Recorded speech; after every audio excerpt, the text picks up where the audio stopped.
Hey, welcome back to my shop. This is part 2 of the medium-sized open segment turning.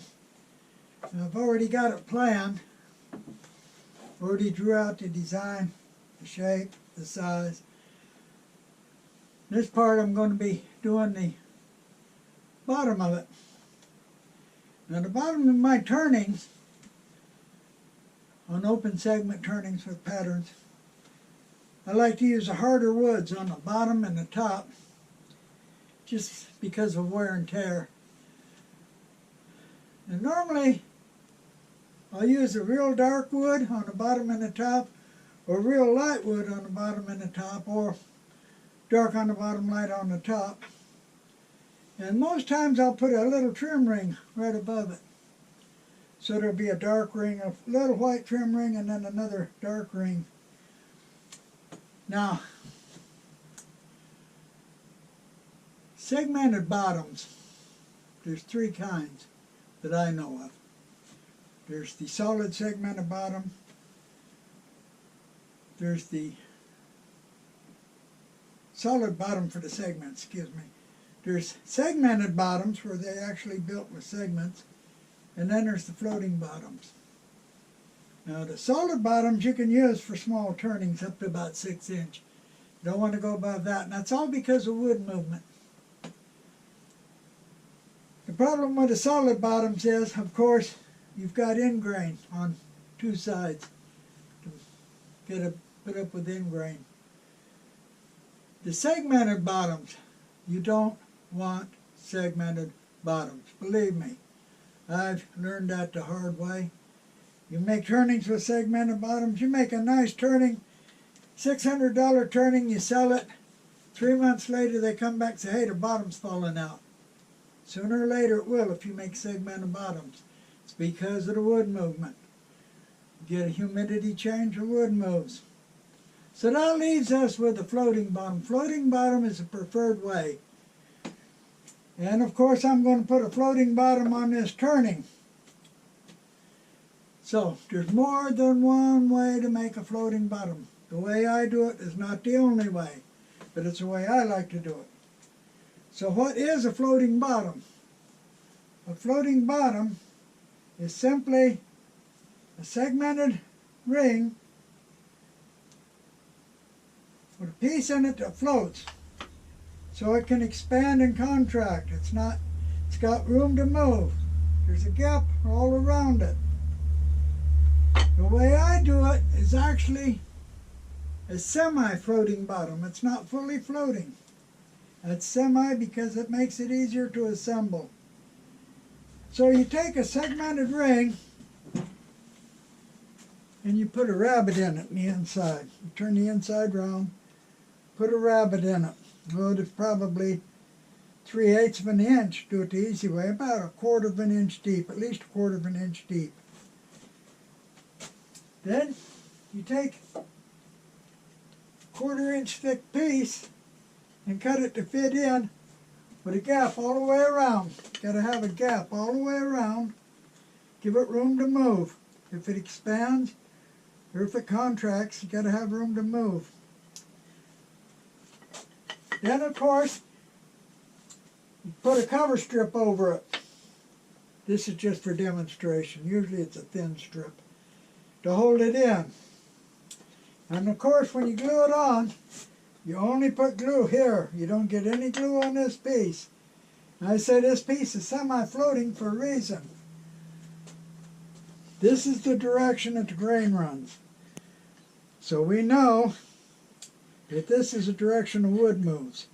It don't move in this direction enough to worry about, but it moves in this direction.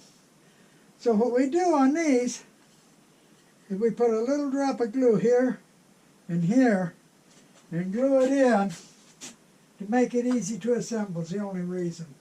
Also it keeps it from rattling around later, but makes it easy to assemble. 2 little spots of glue on the direction the grain runs, just a little spot here and a little spot there. I usually cover them with some blue tape. Then I'll sand it smooth. I'll put some finish on it and just leave it unfinished under the tape and glue it in. Then I'll put a cover strip on it. Now, you got this floating bottom. There is no end grain because it's all segmented. You don't have to worry about the weather, about the humidity change. It's not going to break. Never had one break. Of course, like I said, you got to be careful not to get any glue when you glue the top strip on this. But I'll show you how to do that. So, for this turning,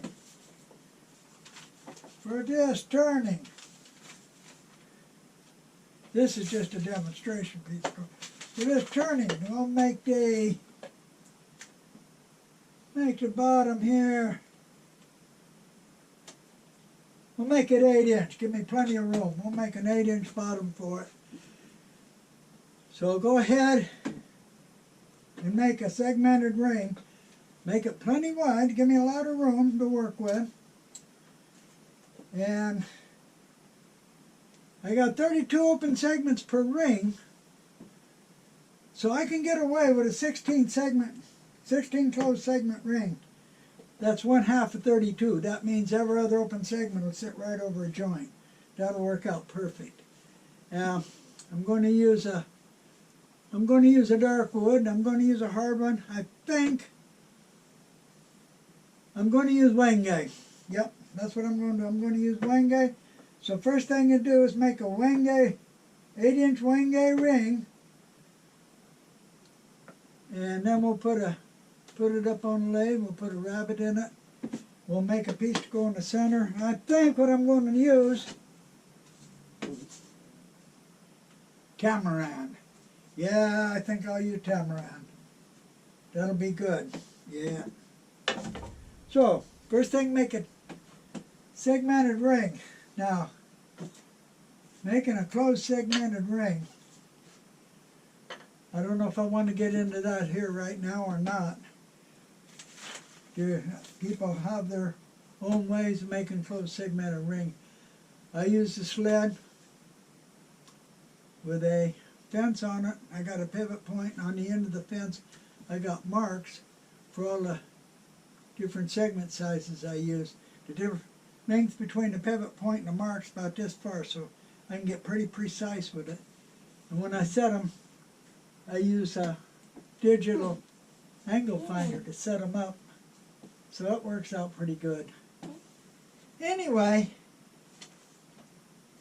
we're going to go ahead and cut 16 segments for an 8-inch ring. Where's my cheat sheet? Where is my cheat sheet? I don't know where my cheat sheets are at. Where's my cheat sheet? 16 segments. I'm going to have to find my cheat sheets. Actually, I changed my mind on the wing. I found some good Purple Heart I'm going to use. Cheat sheet said to cut them to 1.59 inches. I cut them at 1.6. Close enough. Now, my table saw, not the most expensive in the world, but it's a good cast iron saw, belt drive, got a good arbor in it. So when I first got it, I bought a very expensive 80-tooth blade. I ain't going to say what manufacturer, but it was a brand name manufacturer, very expensive. Made beautiful clean cross cuts for segment. Made beautiful cuts. Love it. Cost quite a bit. Over $100. One day I was in Harbor Freight and they had an 80-tooth carbide bit blade. Rather cheap. Just out of curiosity I bought it and put it on my lathe. And you know what? I can't tell one bit the difference between the cuts. Not one bit. This is cut with a Harbor Freight blade, just as smooth and pretty and clean, just as nice. Now I could glue them up just like they are, because my bends, like I say, between the pivot and the mark is about this far, so I get it pretty accurate. And if the marks ain't right, I'll adjust them, you know, make a new mark. But I like to give my light sanding. I think I get a better glue joint that way. So I'm going to use my this sander, and I got a push block for 16 segments. right here so that I can push them up against a sander. I got a sled, so I can push them up against the sander and get them sanded. Just a very light sanding on each one. I think I get a better glue joint. Now some people disagree with me. Some people won't bother. But I don't tolerate any open glue joints, any glue joints you can see. That's not good. So anyway, I got 16 segments cut, 1.6 inches. I'm going to give them a very light sanding. I'm going to glue them up. I don't use a half ring glue up because I got them pretty close. I'll dry clamp them. If there's a gap somewhere, I'll adjust the angle on one. I can use this and I can put a shim on top or bottom and adjust the angle a little bit on one of them if there's a gap and get them tight before I glue them. So I'm going to go ahead and sand these and glue them up into an 8-inch ring. I think I get a better glue joint. I got them all, I got it dry clamped. Make sure all the joints are tight before I go to glue it. Yeah, they're all tight. I've got my system to them pretty good. Excuse me, so I can get them all tight. So I'm going to go ahead, glue this up, and it's getting hot in here. My air conditioner ain't working that good anymore. Glue this up, and it's got to set for at least 15 minutes before I flatten it. So I'm going to glue this up. I'm going to go in the house and eat. Probably pick this up tomorrow. The ring come out too, flat to flat, 8 inches, right on time. Okay, my cheat sheet works, huh? How about that? Anyway, I'm going to head glue it up, hang it up. It's got to dry for at least 15 minutes, that's all. Purple heart ring's glued up and dried, really dried.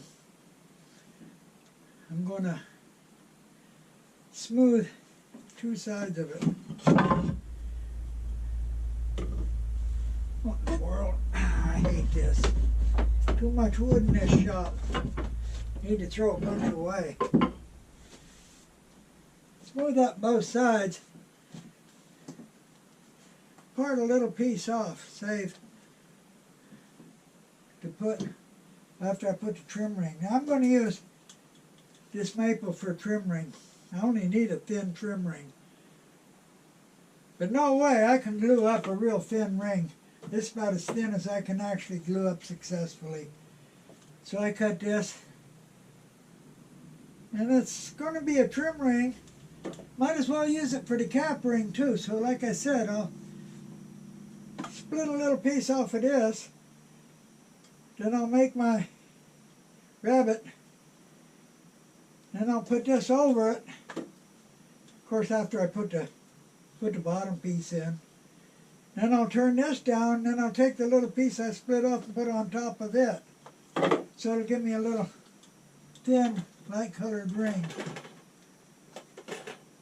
So I've cut 16 segments. I actually had a gap, had to adjust the angle on one of them. But they're tight now. So I'm going to go ahead and glue them up. Let them dry for at least 15 minutes. Then we'll start on that piece. Okay, I've got a purple heart ring for the base. So I'm actually going to split a piece off. It's pretty thick. So I'm going to split a piece off, put over the trim ring. I got some maple for the trim ring. Also going to use this for the cap ring to hold the floating bottom in. But it's way too thick.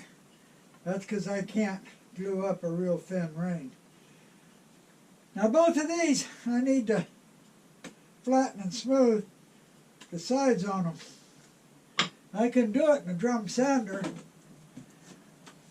but I find it's quicker, easier, and I actually get a flatter ring by doing it on a lathe. I'll use a cold jaws, put it in, turn it, put the sanding board on it, sand it flat after I turn it. So I'm going to go ahead and put these up on the lathe, flatten both sides of them. Both of them. Both sides of this. Turned and sanded flat with a sanding board. Now this one I got it turned flat. I need to sand it flat with a sanding board, make sure it's absolutely perfectly flat. So I'm going to take some chalk. Chalk it.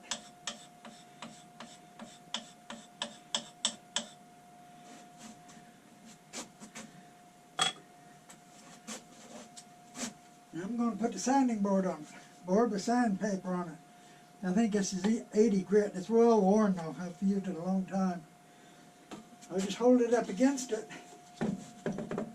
Sand it flat. Make sure all the little variations are out of it.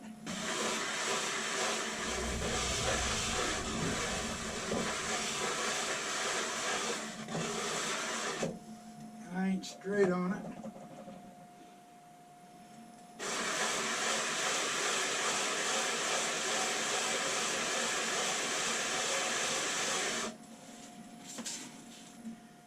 Chalk's all gone, it's flat.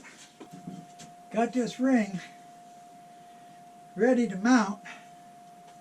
This is going to be the very bottom of the turning. I got it turned here a little bit, angled in.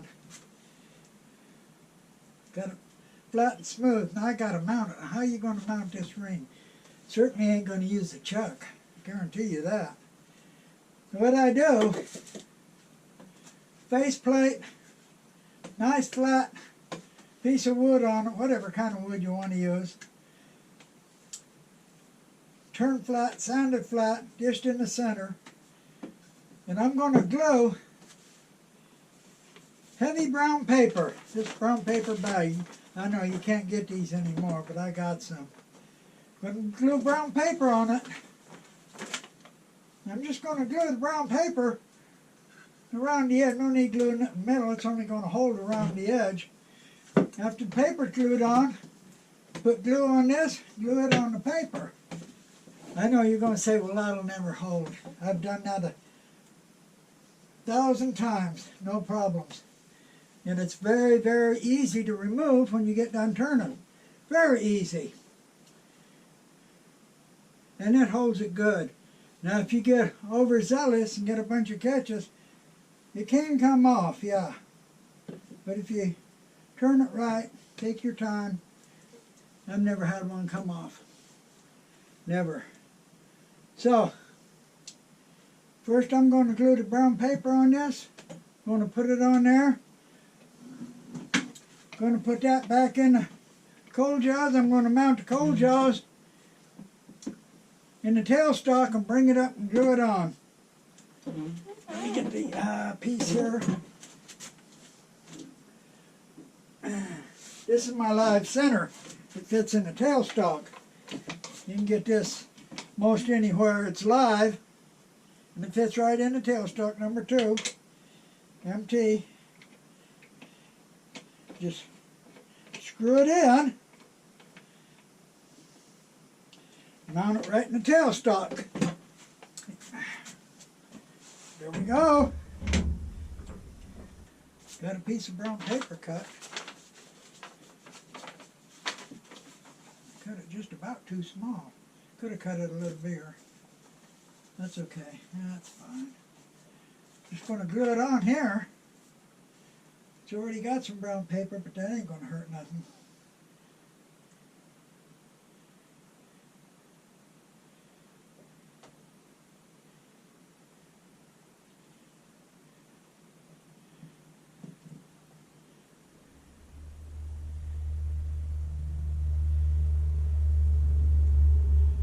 That ought to do it.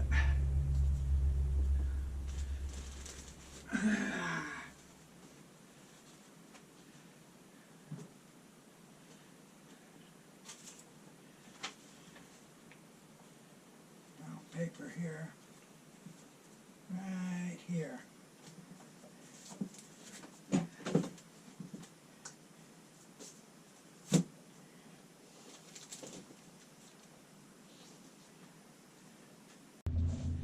Put a little glue on this one.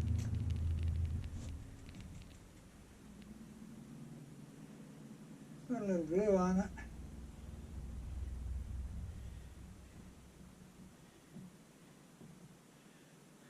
That ought to do it. Be enough.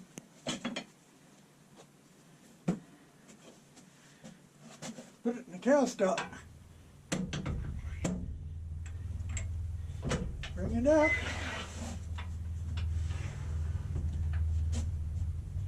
Spin it a little bit, get the glue spread some. That's good. Tighten her down. We'll let her sit for a while and then we'll come back and start turning it. It's glued on to the paper. I turned the face flat, smoothed it with a sanding board. Now I got to part a piece off. About 1/4 of an inch, I hope. Save it for putting back on over the trim strip. So that's what I'm going to try and do now is part a piece off. I downloaded the video clips to my computer last night. And I had one clip that's unusable. Well, there's no way I can go back and remake that clip. So I'm going to have to explain it best I can. After I parted this piece of purple heart off to use later, I cut a rabbet in a purple heart, same as this ring, 3/4 or 3/8, excuse me, this direction, and just a shade over 1/4 inch deep. I put it in a purple heart. Then I took 1/4 inch thick tamarind and cut a piece out to fit in there with about an 1/8 inch gap all the way around. So that's the clip that was unusable. So yeah, it's a purple heart, and I just cut the rabbet in it and then cut the tamarind to fit in. And this is just, tamarind's just a little bit thinner than the rabbet is deep, so that I can clean it up later. I got a piece of tamarind cut, rounded, fits in there with a little gap all the way around. I've got 2 spots taped off. Grain runs this way, of course, so the wood's going to move that way. Got 2 spots taped off, and I put shellac on it. When the shellac finishes drying, I'll pull the tape off, put 2 spots of glue on there, put it in, make sure there's a gap all the way around, make sure it's centered. Then I'll bring the tailstock up to hold it in and let it dry. After it dries, then I can go ahead and put the cap piece on. I got the little spots of glue right here, right there, using the tailstock to hold it in, not real tight, just enough to hold it in. Don't want to push it and bend it. Got gaps both sides. Give it a little room to move. It ain't going to move too much, but you've got to have the room. As soon as it dries, sand this piece and put finish on it. Careful not to get any on here at all, just on this. Then we'll put the cap piece on to hold it. This has been dished very slightly. If it ain't dished just a little bit, maybe 1/1000th of an inch, I can't put the sanding board on it. Then this has been turned down, and this has been sanded so that it's right flush. The edge here is flush, this is flat, sanding board's been on it. So it's ready almost. I want to put this on dry fit at one time, make sure I get a good fit all the way around. Make sure I get a good tight fit.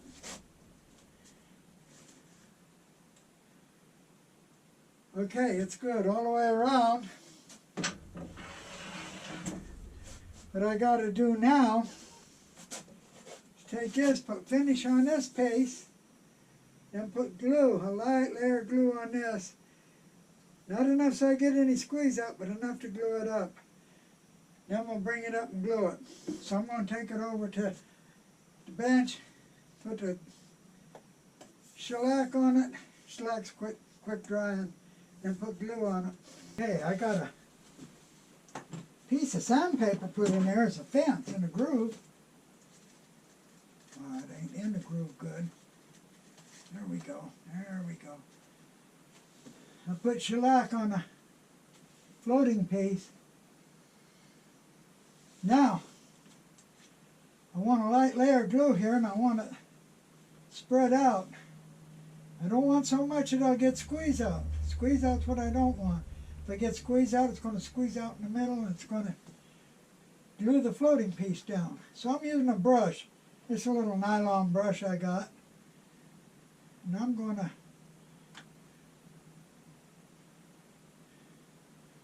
brush glue around it. Makes it easy with this fence here so I don't get none on the floating piece.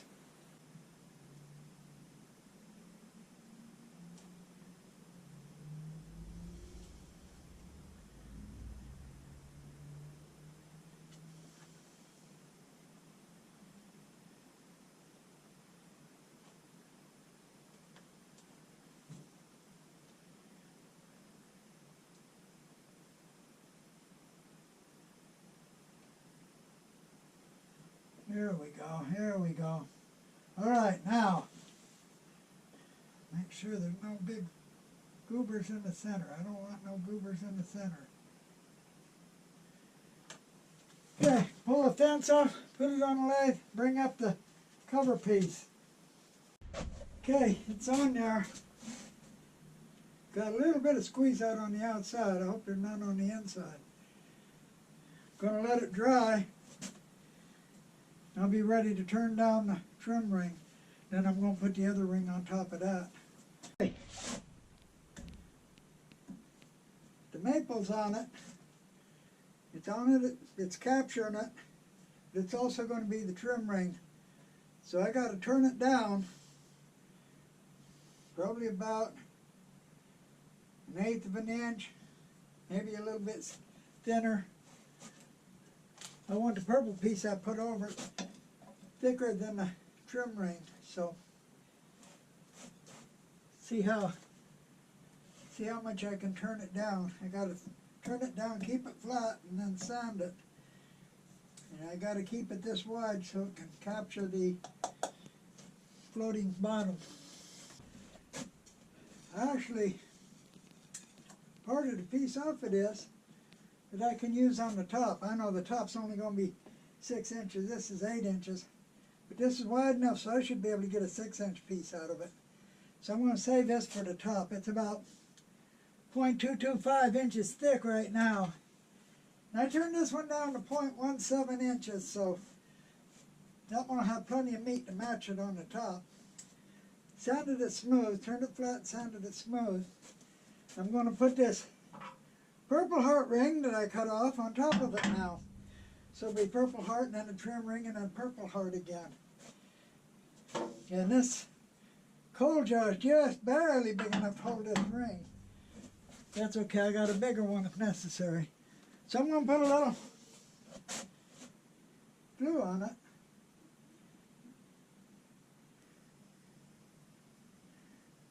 Put a little bit of glue on it.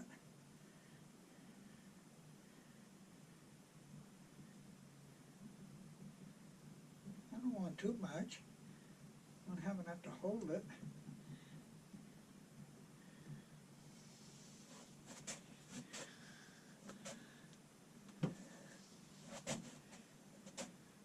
Put her in the tailstock. Bring her up.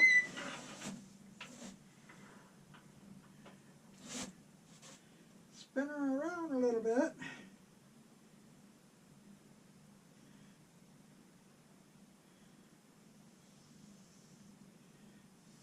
Tighten her down some. Everything glued up now.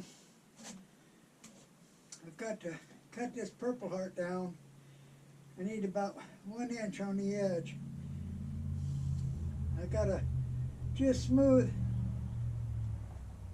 the maple a little bit, round over the edge. I don't want to cut into the floating bottom, but I gotta round over the edge a little bit, really careful.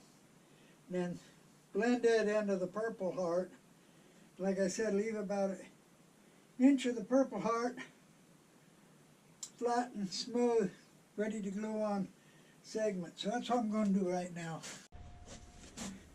I got the maple turned down here, leaving a little bit of a ridge. Like I said, I don't want to hit the floating bottom.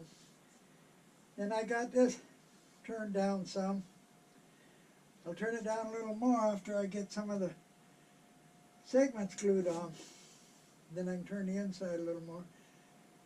I left probably a little more than 1 inch on the edge, and I flattened it. Now, the important thing for open segments, it's got to be perfectly flat and smooth. So now I got it turned flat. Mark it with chalk.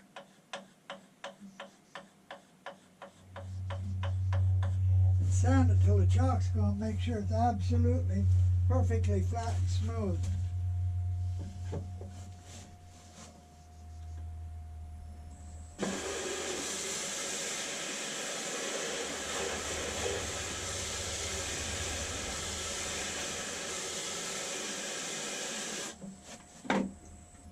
Good, all the chalk's gone. It is flat and smooth now. Ready to take the first row of segments. So that concludes part 2 of this turning. Making the bottom open, or a floating bottom. So it's ready to go. So the next thing I'm going to do, next video is going to be on cutting the open segments for it. So I appreciate everybody that watches my videos, and I really appreciate those that subscribe, and please come back and see the next video when we're cutting the segments. Thank you.